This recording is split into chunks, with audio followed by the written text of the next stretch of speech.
there's no question we're coming off a tough loss and maybe tougher the way we lost.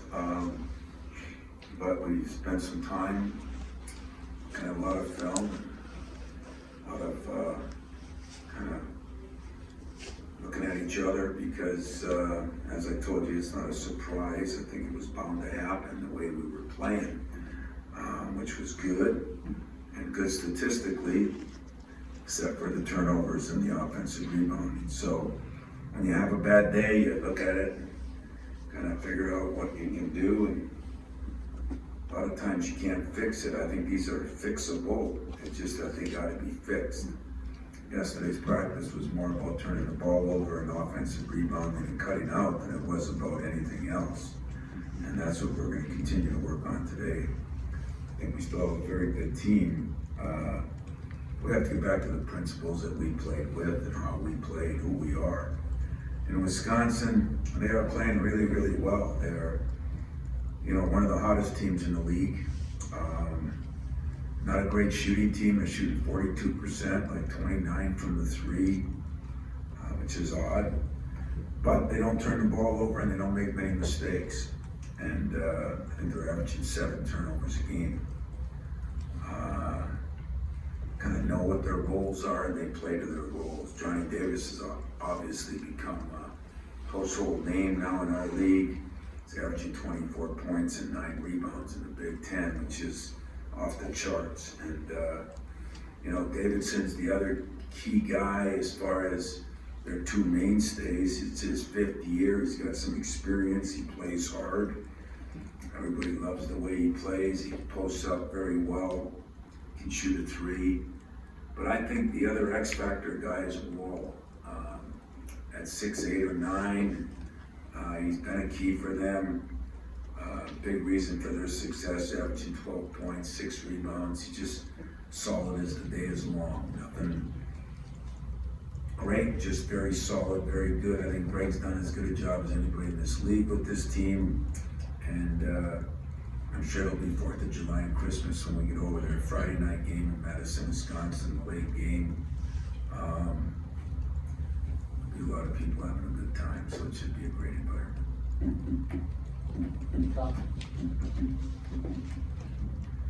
And how much Marcus, I know during the offseason you talked about how he was handling business a little bit better than he had been. I guess now that he's got a little bit of a rough patch, how do you see him kind of responding? Marcus worked his tail off this summer, and as I said, DJ, I just kind of said, hey, play him with your bigs, how you think, but there's got to be a come to Jesus meaning that he understands that walking around isn't going to make it here. I don't care if he's 12 foot tall. And one game falls on anybody. Like I told my staff, it falls more on us than it does on a player. But he's got to learn to go at a different level, post up at a different level, and he was improving. So when I brought him in, to be very blunt about it, it was not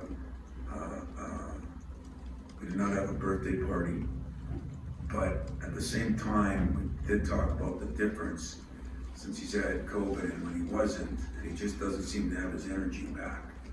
And so that was one thing that we all agreed on, including him, and I'm going to give him the benefit of the doubt on that to a certain extent, but in my humble opinion, our point guards have to quit turning the ball over, and he's got to play like he was playing early in the year, blocking every shot, getting rebounds, doing the things he was doing. So we got to coach better. A couple guys got to play better. I wanted to ask, you mentioned this the other day a little bit when Mike called you in and said, look at this is a different looking team. What does it take for those guys to then see that, have that moment and be like, wow, this is different? Because you mentioned the turnovers and a lot of it defensively, feels like this team is. Yeah, and it's funny when I say that because defensively, our numbers are off the charts. If you look at defensive numbers of Big Ten and Michigan State, if you look at Purdue's or Illinois or other teams, I mean, our numbers are much better. So it's not the defense, it's finishing the defense. It's the rebounding at the end and the turnovers. And I thought Jack, I'll point him out. I think you were the one at the press conference said it, and it was true. You know, we started looking back on film when a guy turns it over now. You see 4 sets of heads, the other 4 guys just, you know, it is depressing. And so the football fan that I am, I watched the part of the game last night, and you know, I love Murray because you always love guys your size, and you might not, Fred, but I do. And I saw Murray, and I mean, did you see his, I guess, body language? It was like off the charts, and he's a very confident, competitive, and it was getting to him. So I came in and told my staff that this morning. We had an early morning meeting with my team, and I talked about that, you know, and it was perfect timing for it. So I don't think we really realized how much those turnovers, and sometimes foolish ones. Another thing we came up with, how many times they're at the beginning of the shot clock. You know, we're not even getting a pass. So we spent some time, Mark and I, with our point guards this morning. And I do think Tyson is really getting a feel for it. I think AJ's got some work to do, and which means we have some work to do. So, you know, making mistakes isn't the problem. Making the same, as they say, what is the definition of insanity, is doing the same thing wrong over and over and over and over again. And that is a problem that has to be rectified, and I really think will be, and I think can be. It's just, there's been a, you know, you're doing it, we got better, we were averaging 10 turnovers a game for 4 or 5 games, then we started winning. Come back from COVID, everybody thinks everything's gonna be great, and you know, I think we got a little fat and sassy, I really do. So now we're not fat and sassy anymore. To that point, the body language on the turnovers, does there come a point where it's such an emphasis for guys that it creates more or less in their heads? I hope so. I don't even want to go to that point. Okay? So write it right now. Yeah, I'm going to take away some of their freedom, creativity. Yes, it does. That has been earned by those players. You know, you don't get a free rein here to do what you want to do. You know, there's been many players before. You have an obligation. Each player has a job to do. I'll give you a stat. I think our point guards are turning over 31 times in the Big Ten. I think Wisconsin's 2 point guards are at like 9. So, yes, they will not have the freedom to do what they want until they show the ability to do what they want that meets with taking care of the ball. So that's always, it's a sore spot, because whether it's an AU coach, a parent, or a kid, you know, when you're taking away my creativity. Well, yes I am. There was a point in the season too, going back to Marcus, where he was rebounding really well and seemed to be sort of giving of his body, which obviously Yes. for him is, you know, I mean, Yes. he's not the biggest build guy. And I'm wondering, is that something you've noticed as well that has changed a little bit for play? Totally. That and block shots. And in fairness to him, and because I don't know this, but a kid like that gets COVID and misses some time. He just said he doesn't have a body that recovers and everything, because there is a difference. I mean, he did change and turn the corner, and hopefully, you know, it's our job to push him. And, you know, COVID has created a lot of issues for us, and one of them is not knowing what to do and how hard to push and try to understand. And so, you know, I'm not blaming all that on Marcus, but it has been a different player in the last 5-6 games than the one and against some pretty good teams. I mean, Baylor and UConn and you know, even Loyola, Kansas. I mean, he held his own, he did his job. He has not been doing that lately, and you know, he said, I haven't felt the same. DJ said it. So we tried to address it yesterday. What happens is you come back, you don't practice as hard, and then you revert back. The leopard doesn't change your spots, or is, you know, whatever. And so consequently, this is a great week to have a couple extra days to practice, and hopefully get that back. Gabe said Saturday that he noticed he was getting defended a lot differently in the Big Ten, a lot more attention. How do you make sure that he continues to be like one of the focal points of the offense with that increased attention? Yeah, he is getting more attention, and so, you know, like Johnny Davis, you have those big games, and all of a sudden, he's getting more attention. You know, that's kind of the way the world works. I mean, every coach is smart enough to know you're going to get beat by your weaknesses, not by your strengths. So you don't want to let somebody beat you with their strength. And so Gabe got more attention, but you got to get more than 7 shots. Now, he did get to the free throw line 8 times and made all 8 of them. That was encouraging. But you get more shots by offensive rebounding more. You get more shots by not turning the ball over. So another alarming stat is teams are getting 10 more shots a game than us. That's like, never heard of that, you know, but that's what happens if you turn it over a lot and that team gets offensive rebounds, or you get more shots. So we got to get you Gabe 12, 13 shots, and we're not going to do that no matter how they guard him if we turn the ball over. Tom, is it the Wisconsin system, the kind of players it recruits, or just the emphasis that year after year after year, it seems like they're so low in turnovers and fouls committed? Well, it's definitely some of the system. I mean, you know, and everybody wants what somebody else has in that particular area.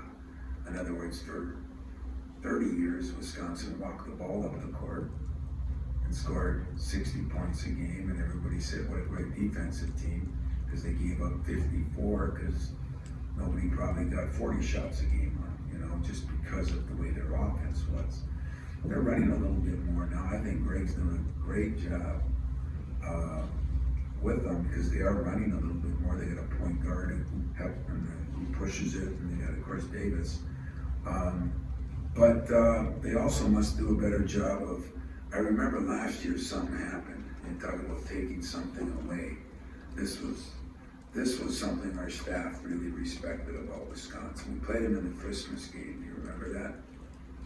Our kid Trice, their kid Trice, but part of our family as far as I'm concerned, made a turnover the first half.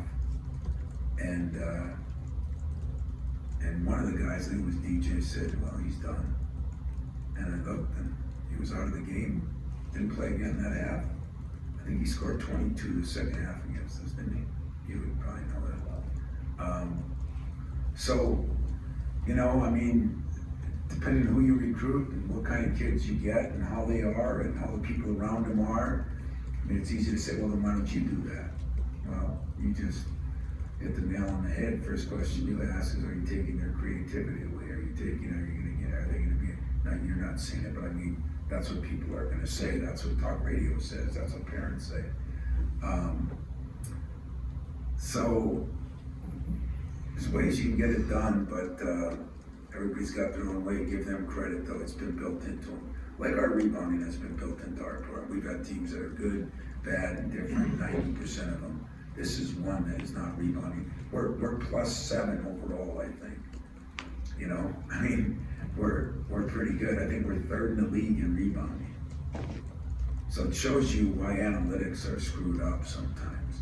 We're just not offensive rebounding, and defensive rebounding is good. Now part of it is when you're pretty good defensively. I mean, we were holding teams to 37%. There's a lot more rebounds to be had, which means there's a lot more opportunities for offensive rebounds too. So it's a double-edged sword sometimes, and that's what makes it crazy. But if there's 2 reasons that teams are getting 10 more shots, is they're getting, 2 to 3 more offensive rebounds a game than we are, and the turnovers are the 2 reasons. So should be correctable. We'll see if we get it corrected. But Wisconsin, to answer your question, has always done a great job of it. From, man, every coach that I've coached against, they've always done a great job of it. So maybe it must be in the cheese. Avoiding the fouls too, seems like that's something that. Yeah, they don't, they don't pressure at all. They don't ball screens. They cover them differently than most. But I mean, everybody has a different way of doing it too. I mean, we won a lot of games doing it our way. They won some games doing it their way. Purdue's won games doing it their way. Illinois is winning games now with a completely different, almost 4 guards all the time and 2 small guards now. I mean, everybody has a different way. Kentucky's winning with a great big man. So. Tom, it seems like Malik Hall might be a guy that could give you guys more, at least more consistently offensively. As you go into this tougher part of the schedule here, how do you try to draw out that consistency? Because we've seen him have big games or even spurts within games, then he might be quiet for 1 or 2, 3 games and another big game. How do you get that, pull that He's out one of of him? those guys, he's very analytical, he understands the game, he sees the game. He's one of the guys we pointed out in a film session when a turnover comes by somebody else. I think he lets it get to him because he hasn't been as aggressive all the time, and he really is, I think, a really good player. I mean, we feel like when we go down our roster, we have some question marks, but we have some really good things too, and when you look at our 4 men, when you look at our 3 and 2 men, our points are new and we got to get better in our center. How can you argue? Just kind of goes to show how crazy we all are. We haven't said one word about Julius, and he might have had as good a game as anybody's had here in a long time, as far as going perfect from the field, rebounding well, fatigued a little bit maybe, and, conditioning for him too. And he was one of the guys that got it early in Christmas. So I think we do got to get more out of Malik. I think Malik kind of thinks that too, but isn't it funny, we didn't think any of these things. This shows you how crazy it is. I'd come in here and I'd leave here and I'd say to Max, God, they must think we just lost. I'm so negative. And but I saw some things coming, but until we lose, there's no questions about those things. Now we know the questions about them, and that's the beauty of sports, I guess. Listen, we haven't fallen off the train. We've let something kind of, I don't know when the turnovers were early. In the middle, we were pretty good. And then the last 4 or 5 games, we've been poor. And it hurt us in some, we got away with it. And now we got punched in the mouth. And now we don't have to preach all those things or preach that we need other people. I think everybody sees it, So everybody's got to have wake-up calls, and I got good enough guys that hopefully they'll adjust to the wake-up call. Now, you've been, by your own admission, the benefactor of the Big Ten schedule. And now people say, boy, they got to go to Wisconsin and Illinois. What a bad time to go to Wisconsin and Illinois. I'm going to suggest that you think it's a perfect time to go to Wisconsin and Illinois, because that's where the bar is and that's where you got to get. Yeah, it is. And yet, I think our non-conference schedule was good enough that we understood where some things were then too, and trust me when I say this, I did something I've never done here. I went through and looked at 65 teams, I think, the other day. I made Max give me the stats from every team in the major 5 conferences. And I went through every one, and you'd be amazed what Baylor's are. You'd be amazed what the turnovers are. Tennessee, a top 20 team, what theirs are. When I told you there's a different breed out there right now, there's a different breed. You'd be surprised what Dukes are. Now, Gonzaga's is a different story. You'd even be a little surprised what Auburn's are. It's an interesting phenomenon, what's going on. Where certain teams, I would have said this and this. That's what probably made Wisconsin so unique, is it hasn't changed. Well, if Michigan State rebounded like it normally did, and just turned the ball over a human amount, I think we'd be feeling pretty good about where Michigan State is when you think of our shooting, our three-point shooting, our free throw shooting, our defense, our defensive, all the defensive stats. I think you'd feel pretty good about us. Through the year, we're through the Big Ten compared to everybody else. It just shows how important. That's why football's the best sport, because they say it every year in the playoffs. And sure enough, Patriots started out with an interception. Started the first half, started the second half. Last night, interceptions, fumbles, turnovers rule. And so even though I know it, you should say he hasn't done a very good job coaching it. And so I say that, AJ's got to do a better job and maybe tie a little bit with the turnovers, but coach has got to do a better job too. So in some way we got to get through to it. But I would say that if we played the way Wisconsin played before, you'd say, God, they average 5 turnovers a game. And you'd say, yeah, but I don't want to watch them walk the ball. Now, everybody's got something when somebody else is looking at it. And beauty is in the eye of the beholder, as they say. And I'm not changing. What I don't want to do is change what we've done. What I think I've done is make some adjustments to the modern kid, we aren't rebounding as good, which means probably we're not physical enough. And I think I know why, and I think I did a good job making an excuse for myself. So the buck stops at the podium. It's the mirror here in front that I'm looking at. And so those of you that want to write that I'm too hard on them, write it now. That's the way it's going to be, and that's the way it's been for 27 years. Last 2 years, a little different. Players have changed, society has changed, people have changed. But to be great and successful at something, it really hasn't changed. And shame on me for thinking that would happen. You talked about the rebounding and physicality, or maybe lack of in the recent couple games, and talk about the way Marcus has played and the way Julius played on Saturday. Is there a chance that we see Julius actually, get a start here on the weekend? Or has he earned that spot, or is he be more consistent before that's kind of really taken? No, Julius got to get himself in even better shape, but I don't know what that'll bring. I don't know who will start. Like I said on Saturday, I tried as hard as hell to put myself in the portal, and the portal didn't accept me. It put reject when I pushed the button. And so, I don't know, I don't plan on changing a lot as far as the lineup. I plan on changing a lot as far as the effort given. And that's where I'm at right now.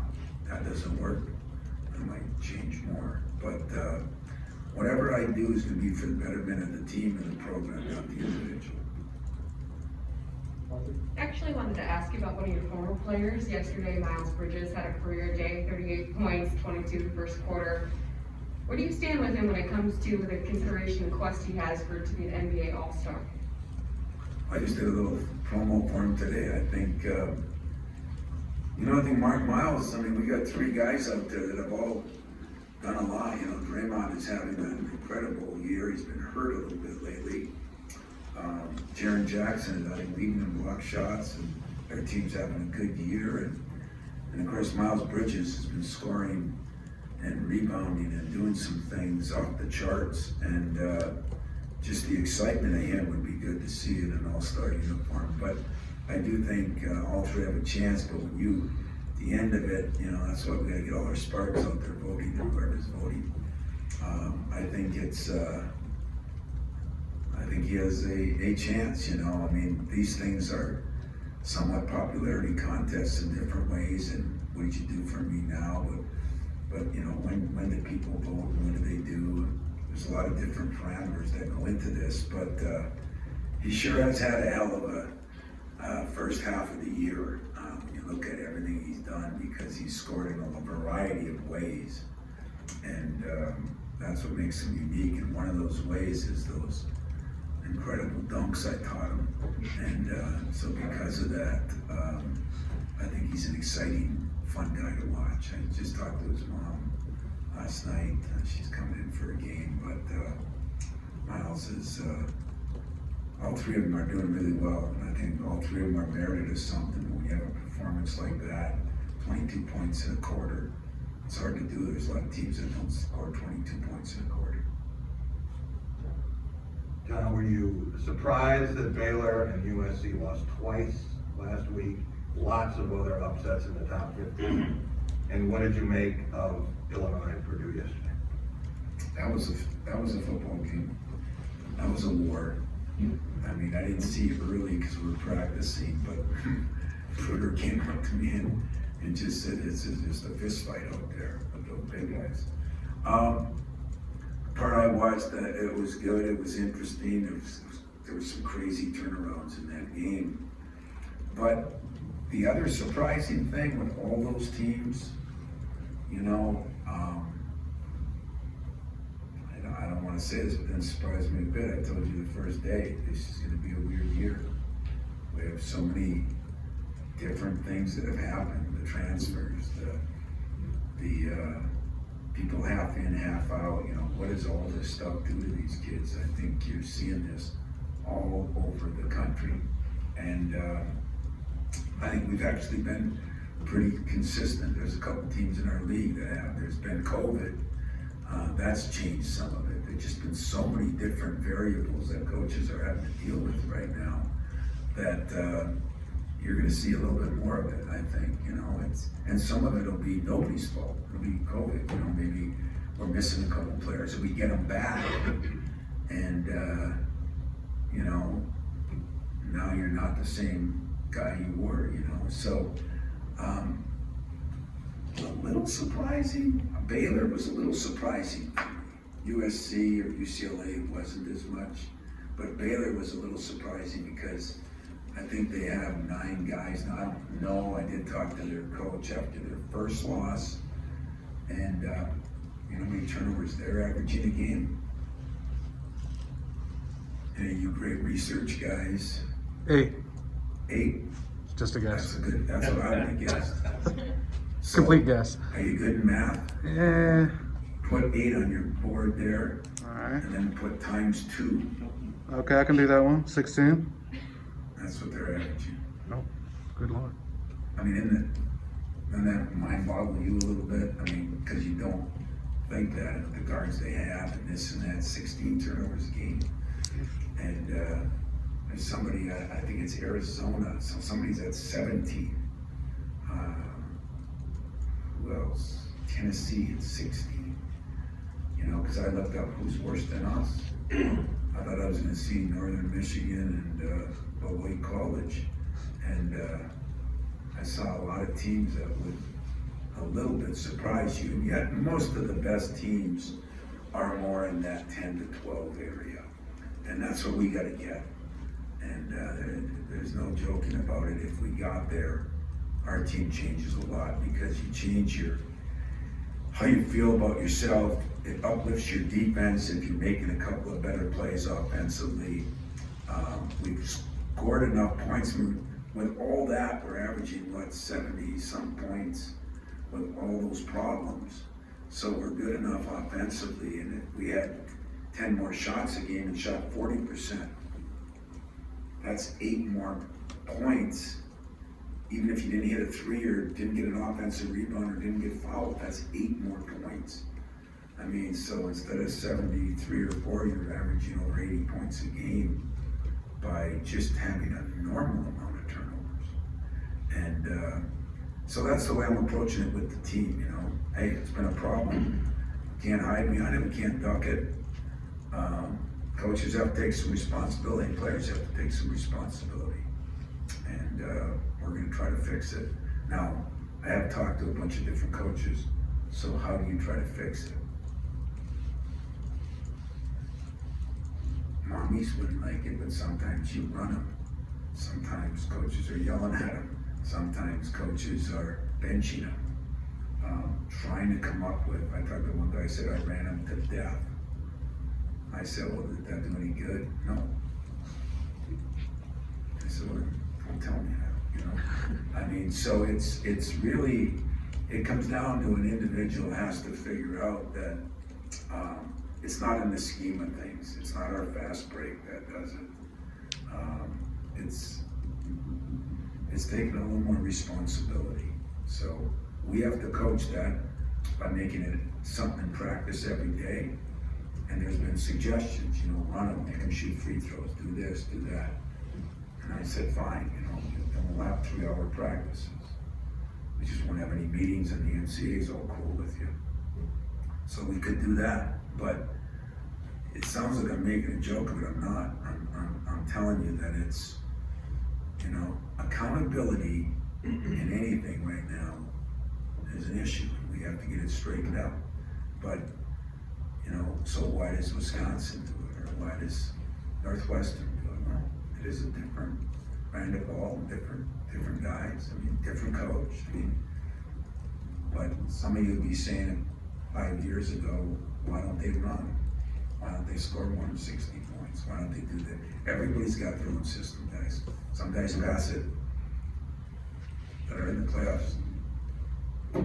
Hell, I don't even know because I'm playing my Packers. San Francisco runs it all the time. Everybody's got a different way of doing it.